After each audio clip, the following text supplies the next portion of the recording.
Hi, എല്ലാവർക്കും Man United സ്റ്റുഡിയോയുടെ അടുത്ത എപ്പിസോഡിലേക്ക് സ്വാഗതം. ഒറ്റ പ്ലെയറെ കുറിച്ച് സംസാരിക്കുകയാണെന്ന് നമ്മൾ പ്രധാനമായിട്ട് ഇന്നത്തെ ഈ വീഡിയോയിലൂടെ ഉദ്ദേശിക്കുന്നത്.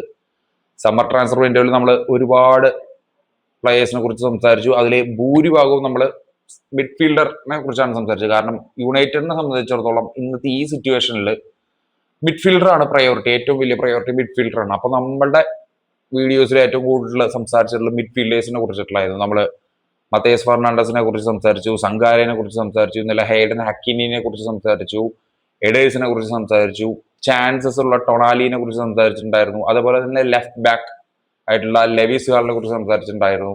ഇന്ന് നമ്മൾ സംസാരിക്കാൻ പോകുന്നത് ഒരു സെൻട്രൽ മിഡ്ഫീൽഡറെയോ അല്ലെങ്കിൽ ഒരു ലെഫ്റ്റ് ബാക്കിനെയോ കുറിച്ചിട്ടല്ല, നമ്മളൊരു ലെഫ്റ്റ് ഫോർവേഡ് വിങ്ങറെ കുറിച്ചിട്ടുള്ളതാണ് സംസാരിക്കേണ്ടത്. അതെ, അതിനു മുമ്പ് ഒരു കാര്യം കൂടി പറയാനുണ്ട്.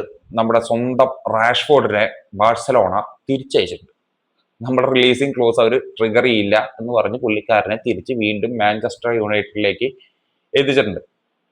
അപ്പോൾ നമ്മളിപ്പോൾ പറയാൻ പോകുന്ന ഈ പ്ലെയറും റാഷ്ഫോർഡും തമ്മിലുള്ള ഒരു കണക്ഷൻ എന്താണെന്ന് വെച്ച് കഴിഞ്ഞാൽ, റാഷ്ഫോർഡിന്റെ ഫ്യൂച്ചർ എങ്ങനെയിരിക്കും എന്നനുസരിച്ചായിരിക്കും മാഞ്ചസ്റ്റർ യുണൈറ്റഡ് ഈ പ്ലെയറിനെ സൈൻ ചെയ്യുമോ അല്ലെങ്കിൽ ഈ പ്ലെയറിലേക്ക് മൂവ്മെന്റ് ഇനി നടത്തൂ എന്ന് അറിയാൻ കഴിയുന്നത്. കാരണം അത്ലറ്റിക് ഒക്കെ റിപ്പോർട്ട് ചെയ്യുന്ന പ്രകാരം ഈ പ്ലെയറിലേക്ക് ഒരു എൻക്വയറി മാഞ്ചസ്റ്റർ യുണൈറ്റഡ് നടത്തിയിട്ടുണ്ട്. അപ്പൊ ഞാൻ ഇന്ന് പറയാൻ പോകുന്ന പ്ലെയർ മറ്റാരുമല്ല, വെസ്റ്റ് ഹാമിന്റെ ലെഫ്റ്റ് വിങ് ആയിട്ടുള്ള സമ്മർവില്ലെ. അതെ, ഇപ്പോ കുറച്ച് റീസെന്റ് ആയിട്ട് പുള്ളിക്കാരനെ കുറിച്ചുള്ള ന്യൂസ് വളരെയധികം സ്പ്രെഡ് ആയിക്കൊണ്ടിരിക്കുകയാണ്. മാഞ്ചസ്റ്റർ യുണൈറ്റഡ് വെസ്റ്റ് ഹാമായിട്ട് ഒരു എൻക്വയറി നടത്തിയിട്ടുണ്ട് എന്ന് മാത്രമേ ഉള്ളൂ. അല്ലാതെ ഒരു ബിഡ് ഒഫീഷ്യൽ ആയിട്ടുള്ള ബിഡോ മറ്റു കാര്യങ്ങളോ പ്ലേസ് ആയിട്ടുള്ള കോണ്ടാക്റ്റോ ഒന്നും നടത്തിയിട്ടില്ല. ജസ്റ്റ് ഒരു എൻക്വയറി നടത്തിയിട്ടുണ്ട്. അപ്പോൾ നമുക്ക് കാര്യത്തിലേക്ക് വരാം. റാഷ്ഫോർഡ് നിൽക്കുന്ന ഒരു സാഹചര്യത്തിലാണെങ്കിൽ ഒരിക്കലും നമ്മൾ ഈ പ്ലെയറെ സൈൻ ചെയ്യും എന്ന് എനിക്ക് തോന്നുന്നില്ല. കാരണം നമുക്ക് റാഷ്ഫോർഡിന്റെ സെയില് അത്യാവശ്യമാണ്. ഞാൻ വിചാരിച്ചിട്ടുണ്ടായിരുന്നത് മേ ബി വീണ്ടും ബാഴ്സലോണയിലേക്ക് ഒരു ലോൺ ഓപ്ഷൻ വീണ്ടും ഓപ്പൺ ആവും എന്നാണ്. പക്ഷെ മാഞ്ചസ്റ്റർ യുണൈറ്റഡ് തന്നെ ഇന്ന് പറഞ്ഞിട്ടുണ്ട് ഇനി ബാഴ്സലോണയിലേക്ക് റാഷ്ഫോർഡിന് ഒരു ലോൺ ഡീലിലേക്ക് വിടില്ല എന്നുള്ളത്. അപ്പോൾ പുള്ളിക്കാരൻ ഒരു 40 മില്യൺ റിലീസിംഗ് ക്ലോസ് ആണ് മാഞ്ചസ്റ്റർ യുണൈറ്റഡ് ഇപ്പോൾ റാഷ്ഫോർഡിന് വേണ്ടി വെച്ചിട്ടുള്ളത്. ആ റിലീസിംഗ് ക്ലോസ് ആരെങ്കിലും ട്രിഗർ ചെയ്താൽ നമ്മൾ എന്തായാലും ഈ ലെഫ്റ്റ് വിങ്ങിലേക്ക് ആയിരിക്കും ഫസ്റ്റ് പ്രയോറിറ്റിയിലേക്ക് പോകുക എന്നാണ് ഇപ്പോൾ പറയുന്നത്. റാഷ്ഫോർഡിന്റെ സിറ്റുവേഷൻ എന്താ, ഈ വേൾഡ് കപ്പ് ആയിരിക്കും പുള്ളിക്കാരന്റെ ഇനിയുള്ള ഏത് ക്ലബിലായിരിക്കും പുള്ളിക്കാരൻ കളിക്കുക, ഏത് ക്ലബിലേക്ക് ആയിരിക്കും പുള്ളിക്കാരൻ ഇനി പോകുക എന്നുള്ളതൊക്കെ തീരുമാനിക്കുന്നത് ഈ വേൾഡ് കപ്പ് ആയിരിക്കും. കാരണം ഇതുവരെ ഒരൊറ്റ ടീമും ഈ റിലീസിംഗ് ക്ലോസ് ട്രിഗർ ചെയ്യുന്ന എനിക്ക് തോന്നുന്നില്ല. കാരണം റാഷ്ഫോർഡിനെ സംബന്ധിച്ചിടത്തോളം പുള്ളിക്കാരനെ കുറിച്ച് നമുക്കറിയാം. നമ്മുടെ ഒരു വണ്ടർ കിഡ് ആയിരുന്നു, മാഞ്ചസ്റ്റർ യുണൈറ്റഡിന്റെ ഒരു വണ്ടർ കിഡ് ആയിരുന്നു മാർക്കസ് റാഷ്ഫോർഡ്.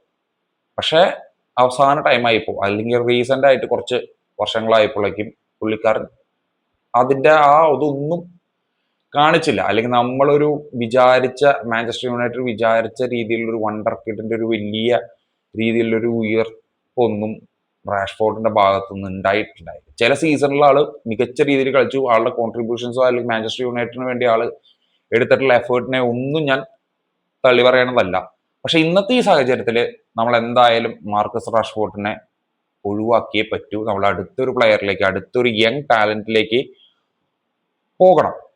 ഒരിക്കലും മാർക്കസ് റാഷ്ഫോർഡിന് ഇനിയൊരു അവസരം കൊടുക്കുക എന്ന് പറയുന്നത് എന്നെ സംബന്ധിച്ചിടത്തോളം അത് ഒരിക്കലും ചെയ്യരുത് എന്ന് മാത്രമേ ഞാൻ പറയുള്ളൂ. കാരണം മാർക്കസ് റാഷ്ഫോർഡിന് നമ്മൾ കൊടുക്കാവുന്നതിൽ ഏറ്റവും കൂടുതൽ അവസരം കൊടുത്തിട്ടുള്ള ഒരു പ്ലെയറാണ്. ബാക്കി ഏത് പ്ലെയറിനെ വെച്ച് നോക്കിയാലും മാർക്കസ് റാഷ്ഫോർഡിന് മാഞ്ചസ്റ്റർ യുണൈറ്റഡ് കൊടുത്ത സപ്പോർട്ട്, അതുപോലെ തന്നെ മാർക്കസ് റാഷ്ഫോർഡിന് വേണ്ടി മാഞ്ചസ്റ്റർ യുണൈറ്റഡ് എടുത്തിട്ടുള്ള എഫേർട്ട്, പുള്ളിക്കാരന് കൊടുത്തിട്ടുള്ള വേജസ് എല്ലാം അപ് ദ ടോപ്പ് തന്നെയായിരുന്നു.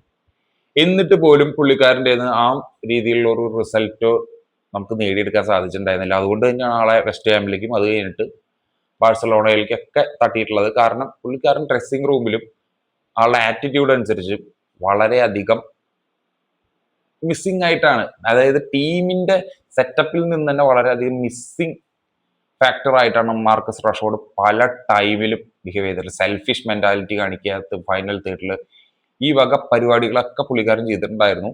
ബാഴ്സലോണയിൽ എത്തിയപ്പോഴെങ്കിലും പുള്ളിക്കാരൻ അതിൽ മാറ്റങ്ങൾ വരുത്തും. നമ്മളോടുള്ള വാശിക്ക് ഇപ്പോൾ ഗർണാഞ്ചോ പോയപ്പോൾ ഒരു വാശിക്ക് പോയി അവിടെ പോയി തകർക്കും എന്നൊക്കെയാണ് ഞാൻ വിചാരിച്ചിട്ടുണ്ടായിരുന്നത്. പക്ഷെ പുള്ളിക്കാരൻ വളരെ കുഴപ്പമില്ലാത്ത രീതിയിൽ കളിച്ചു. പക്ഷെ എന്തുകൊണ്ടോ ബാഴ്സലോണ ആ റിലീസിങ് ക്ലോസ് ട്രിഗർ ചെയ്തില്ല. പുള്ളിക്കാരൻ ഇങ്ങോട്ട് തിരിച്ചയച്ചു. പക്ഷെ നമ്മൾ ഇന്ന് സംസാരിക്കുന്ന ഈ സമ്മർവില്ലെ എന്ന് പറയുന്ന പ്ലെയർ വെസ്റ്റ് ഹാമിന്റെ പ്ലെയർ ആണ്. വെസ്റ്റ് ഹാം നമുക്കറിയാം ഇപ്പൊ തന്നെ റിലഗേറ്റഡ് ആയിട്ടുള്ള ഒരു ടീമാണ്. അവിടെ നിന്ന് തന്നെ നമ്മൾ ഓൾറെഡി മത്തേസ് ഫെർണാണ്ടസിനെ നോക്കുന്നുണ്ട്. മത്തേസ് ഫെർണാണ്ടസിന് വെസ്റ്റ് ഹാം പറയുന്ന പ്രൈസ് ഓൾമോസ്റ്റ് 80 ആണ്. എനിക്ക് തോന്നുന്നു 80 മില്യണിന് ഒരിക്കലും മാഞ്ചസ്റ്റർ യുണൈറ്റഡ് മത്തേസ് ഫെർണാണ്ടസിനെ സൈൻ ചെയ്യും.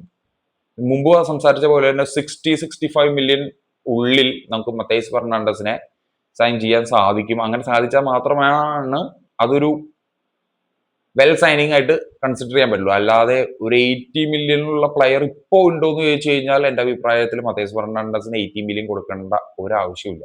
നമ്മളൊരു 60-65 ഈ ഡീല് ക്ലോസ് ചെയ്യാൻ പറ്റി കഴിഞ്ഞാൽ അതായിരിക്കും ഏറ്റവും മികച്ച ഒരു സൈനിങ്. അതുപോലെ തന്നെയാണ് ഇപ്പോൾ സമ്മർവില്ലേനെ സംബന്ധിച്ച് വെസ്റ്റ് ഹാം പറയുന്നത് 50+ ആണ് സമ്മർവില്ലയ്ക്ക് വെസ്റ്റ് ഹാം ഇട്ടേണ്ട പ്രൈസ് ടാഗ്.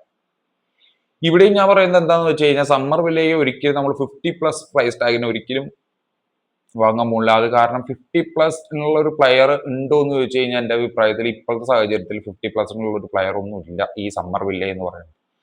ശരിയാണ്, പ്രീമിയർ ലീഗിൽ എക്സ്പീരിയൻസ് ഉള്ള ഒരു പ്ലെയർ ആണ്, ഗോൾ സ്കോർ ചെയ്യുന്ന ഒരു പ്ലെയർ ആണ്, വളരെ സ്പീഡി ആയിട്ട് കൗണ്ടർ അറ്റാക്കിങ്ങിൽ സ്പീഡി ആയിട്ട് മൂവ്മെന്റ് നടത്തുന്ന ഒരു പ്ലെയർ ആണ്.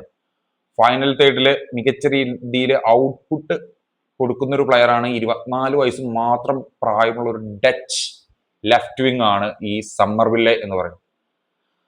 പക്ഷെ പുള്ളിക്കാരൻ ഇത് പറഞ്ഞ പോലെ തന്നെ ഒരുപാട് ഡ്രോബാക്സ് ഉണ്ട്. ഈ റാഷ്ഫോർഡിന്റെ കേസ് പറഞ്ഞ പോലെ തന്നെയാണ് പുള്ളിക്കാരൻ്റെ ഈ ഫൈനൽ തേർഡിലുള്ള ഡിസിഷൻ മേക്കിംഗ് പല ടൈമിലും തെറ്റുപറ്റാറുണ്ട്. അതുപോലെ തന്നെ ലിങ്ക് പ്ലേയിലും ആൾക്ക് ചില രീതിയിൽ മിസ് പാസുകൾ പല ടൈമിലും വരുത്തുന്ന ഒരു പ്ലെയർ തന്നെയാണ് ഈ സമ്മർവില്ലെ. അതുപോലെ തന്നെ ഇഞ്ചുറി. കഴിഞ്ഞ സീസണിലെ ആളാകെ കൂടി ഒരു 29 മാച്ചസ് ആണ് വെസ്റ്റ് ഹാമിന് വേണ്ടി കളിച്ചിട്ടുള്ളൂ. അതിൽ തന്നെ 7 ഗോള് 3+ അസിസ്റ്റ് ആണ് ആള് നടത്തിയിട്ടുള്ളത്. ഈ 7 ഗോളിൽ തന്നെ ആള് കണ്ടിന്യൂസ് ആയിട്ട് ഫെബ്രുവരി മാർച്ച് ഈ ടൈമിലാണ് പുള്ളിയുടെ ഒരു മികച്ച രീതിയിലുള്ള പെർഫോമൻസ് കാഴ്ചവെച്ചത്. അതിൽ നിന്ന് തന്നെ മനസ്സിലാക്കാം ആളൊരു കൺസിസ്റ്റൻസി അധികം ഇല്ലാത്തൊരു പ്ലെയറാണ്. കാരണം കൺസിസ്റ്റന്റ് ആയിട്ട് പെർഫോമൻസ് ചെയ്യുന്ന ഒരു പ്ലെയർ അല്ല. റാഷ്ഫോർഡിന്റെ വേറൊരു ടൈപ്പ് എന്ന് പറയാം. പക്ഷെ മെന്റാലിറ്റി ഡിഫറെന്റ് ആണ്. മെന്റാലിറ്റി വൈസ് റാഷ്ഫോർഡുമായിട്ട് വളരെയധികം വ്യത്യാസമുണ്ട്. അതാണ് ഞാൻ ഇപ്പോൾ പ്രത്യേകിച്ച് എടുത്തു പറയാനുള്ള കാരണം. കൺസിസ്റ്റൻസി കുറവുള്ള ഒരു പ്ലെയറാണ്. ഇഞ്ചുറി വരാൻ സാധ്യത കൂടുതലുള്ള ഒരു പ്ലെയർ തന്നെയാണ് ഈ സമ്മർവില്ലെ. പക്ഷെ നമുക്കൊരു 35-45 മില്യണിനുള്ളിൽ ഈ പ്ലെയറെ സൈൻ ചെയ്യാൻ സാധിച്ചു കഴിഞ്ഞാൽ അത് വളരെ വലിയൊരു മൂവ് ആയിരിക്കും. കാരണം 35-45 നമുക്ക് സമ്മർവില്ലിനെ സൈൻ ചെയ്യാൻ സാധിച്ചു കഴിഞ്ഞാൽ ഇപ്പോൾ പ്രീമിയർ ലീഗിലെ എക്സ്പീരിയൻസ്ഡ് ആയിട്ടുള്ള ഒരു ലെഫ്റ്റ് വിങ്ങറെ നമുക്ക് ഇത്രയും ചീപ്പർ ആയിട്ടുള്ള ഒരു പ്രൈസിലേക്ക് എത്തിക്കാൻ സാധിച്ചു കഴിഞ്ഞാൽ നമുക്കൊരു അഡീഷണൽ ബാക്കപ്പ് ആയിട്ട് വളരെ ഈസി ആയിട്ട്, അല്ലെങ്കിൽ സ്റ്റാർട്ടിംഗ് 11 അതേപോലെ തന്നെ റൊട്ടേഷനിലോ വളരെ ഈസി ആയിട്ട് യൂസ് ചെയ്യാൻ പറ്റുന്ന ടൈപ്പ് ഒരു പ്ലെയർ ആണ് ഈ സമ്മർവില്ലെ.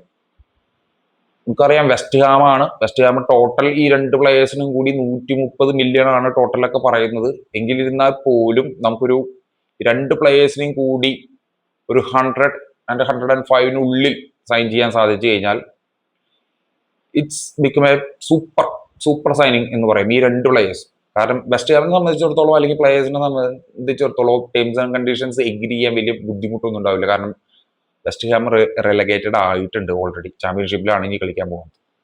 അപ്പോൾ നമുക്ക് പ്ലെയേഴ്സിലേക്ക് ഈസി ആയിട്ട് എത്താൻ സാധിക്കും. പോരാത്തതിന് ചാമ്പ്യൻസ് ലീഗിലുള്ള ക്ലബ് തന്നെയാണ് ഈ വട്ടം മാഞ്ചസ്റ്റർ യുണൈറ്റഡ്. കഴിഞ്ഞ വട്ടത്തെ പോലെയുള്ള റിസ്കുകൾ വളരെ കുറവാണ്. നമുക്ക് ഏറ്റവും ഇഷ്ടമുള്ള പ്ലെയേഴ്സിലേക്ക് വളരെ ഈസി ആയിട്ട് ആക്സസ് ചെയ്യാൻ കഴിഞ്ഞ വട്ടത്തെക്കാട്ടും കൂടുതൽ ഈ വട്ടം സാധ്യതകൾ വളരെ കൂടുതലാണ്. എൻ്റെ അഭിപ്രായത്തിൽ സമ്മർവില്ലെ എന്ന് പറയുന്നത് എൻ്റെ ഒരു പ്രൈം ടാർഗറ്റ് ഒന്നുമല്ല. ലെഫ്റ്റ് വിങ്ങിൽ നമുക്ക് ഇതിനും മികച്ച ഓപ്ഷൻസ് വേറെയുണ്ട്. പക്ഷെ പ്രീമിയർ ലീഗിൽ പ്രൂവൺ ആയിട്ടുള്ള ഒരു യങ് ആയിട്ടുള്ള ഒരു പ്ലെയർ ആണ് സമ്മർവില്ലെ. വളരെയധികം എഫേർട്ട് എടുക്കുന്ന, വളരെയധികം ടീമിന് വേണ്ടി ബാഡ്ജിന് വേണ്ടി കളിക്കുന്ന ഒരു പ്ലെയർ തന്നെയാണ്. അപ്പോഴും കൺസേൺ ചെയ്യണത് ആളൊരു ഇഞ്ചുറി പോൺ തന്നെയാണ്, അല്ലെങ്കിൽ ഇഞ്ചുറി കൺസേൺ ചെയ്യുന്ന ഒരു പ്ലെയർ തന്നെയാണ് സമ്മർവില്ല എന്ന് പറയുന്നത്. ആ ഒരു ഒറ്റ ഡ്രോബാക്കാണ് എനിക്ക് ഏറ്റവും കൂടുതൽ തോന്നിയിട്ടുള്ളത്. നിങ്ങൾക്ക് എന്താ തോന്നുന്നു? നമ്മുടെ ലെഫ്റ്റ് വിങ്ങിലേക്ക് വേറെ ഏതൊക്കെ പ്ലേയേഴ്സ് ആയിരിക്കും കുറച്ചും കൂടി സ്യൂട്ടബിൾ ആയിട്ടുള്ളത് എന്നുണ്ടെങ്കിൽ കമന്റ് ചെയ്യുക. അപ്പം മറ്റൊരു പ്ലെയറിനെ കുറിച്ച്, മറ്റൊരു ട്രാൻസ്ഫർ വാർത്തയെ കുറിച്ച് നമുക്ക് നെക്സ്റ്റ് വീഡിയോയിൽ കാണാം.